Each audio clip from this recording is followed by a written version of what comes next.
नमस्कार महाराष्ट्र। निर्गुण स्वामीनाथ मठ प्रतिष्ठान कान्हेवाडी येथे गुरुपौर्णिमा उत्साहात साजरी। सद्गुरू शिष्य म्हणजे गुरुपौर्णिमा।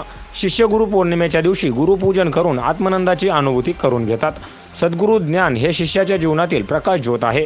गुरुचरणी ठेविता भाव आपोआप भेटे देव, म्हणून गुरुशी भजावे रूप, ध्यानासी आणावे देव गुरुपाशी आहे। वारंवार सांगू आहे तुका म्हणे गुरु भजनी, देव भेटे जनी मनी।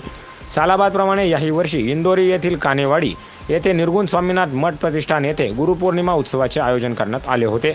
यामध्ये सकाळी 10 वाजता कानिपनाथ महाराजांचा अभिषेक आणि महापूजा करण्यात आली।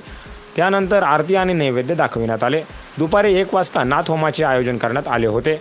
त्यानंतर 1 वाजल्यापासून 5 वाजेपर्यंत श्री सद्गुरू गुरुवर्य रवींद्रनाथजी महाराज आमराळे आणि माईंचे पाद्यपूजन करण्यात आले।